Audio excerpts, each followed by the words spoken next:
Palavra da Verdade. Devocional de 24 de abril. A importância do ajuntamento para a comunhão cristã. Todos os que creram estavam juntos e tinham tudo em comum. Diariamente perseveravam unânimes no templo, partiam pão de casa em casa e tomavam as suas refeições com alegria e singeleza de coração.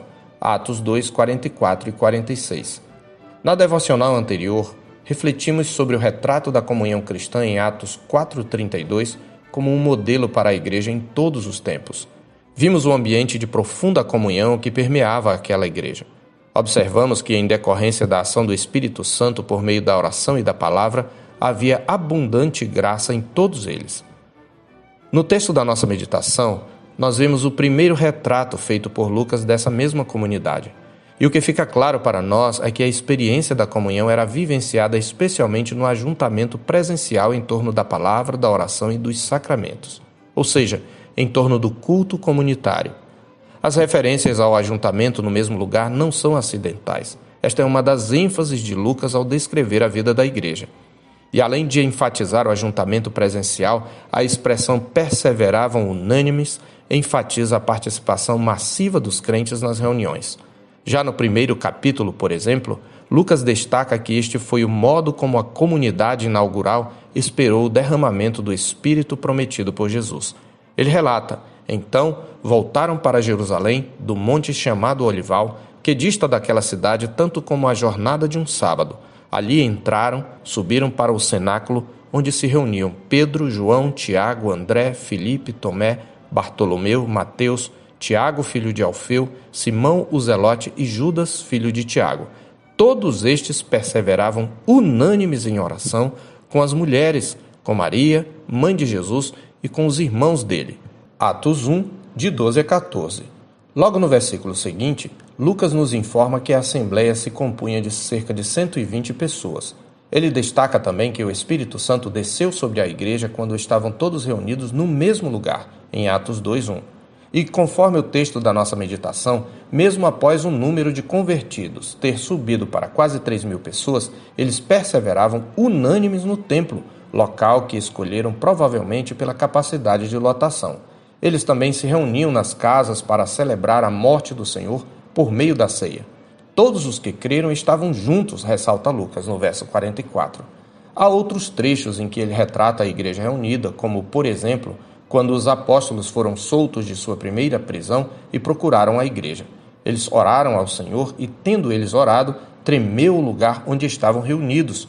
Todos ficaram cheios do Espírito Santo e com intrepidez anunciavam a palavra de Deus, em Atos 4:31. No capítulo 5, verso 12, Lucas observa que eles costumavam todos reunir-se de comum acordo no pórtico de Salomão. E isto mesmo depois da perseguição aos apóstolos. Aliás, mesmo quando desatou a perseguição aos cristãos em diversas partes do império, eles nunca abdicaram do ajuntamento presencial.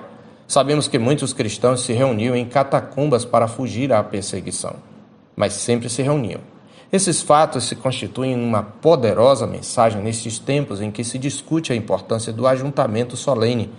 Ainda que devamos reconhecer que em tempos específicos e por tempo limitado possa se tornar inviável a reunião presencial, como verdadeiros cristãos não devemos permitir que isto se torne a norma entre o povo de Deus. Qualquer líder ou pastor sensato concordará em que o culto comunitário deva ser oferecido num ambiente e em moldes que resguardem as condições de saúde do povo reunido com os devidos limites de lotação adequados ao contexto em que vivemos. Mas isto é diferente de abdicar do ajuntamento solene. Alguns mencionam as palavras de Jesus à samaritana, em que o Senhor disse que chegara a hora em que a adoração não estaria mais circunscrita a um lugar, pois os verdadeiros adoradores adorariam o Pai em espírito e em verdade, em João 4:21 a 24. Há uma grande confusão aí, pois Cristo se referiu ao lugar e não ao ajuntamento. São duas coisas distintas. Todos reunidos no mesmo lugar, é a ênfase de Atos. Não é o lugar em si, mas o estar reunidos no mesmo lugar, seja numa quadra, num templo ou num retiro ao ar livre. Sabemos que Deus não habita em templos feitos por mãos, mas a igreja reunida não é um templo feito por mãos. Ela é o templo vivo, o santuário do Deus vivo, onde habita o Espírito Santo. O retrato da comunhão cristã em nosso texto confronta, portanto, nossa geração individualista, que tem trocado a comunhão viva pela virtualização dos relacionamentos e da piedade.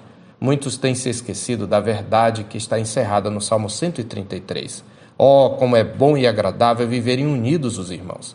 É como óleo precioso sobre a cabeça, o qual desce para a barba de Arão, e desce para a gola de suas vestes.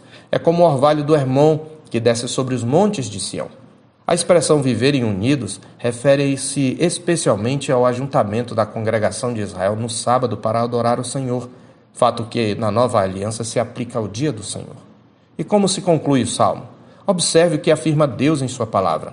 É ali, na igreja reunida, no ajuntamento dos santos, na adoração comunitária, no mesmo lugar, que ordena o Senhor a sua bênção e a vida para sempre.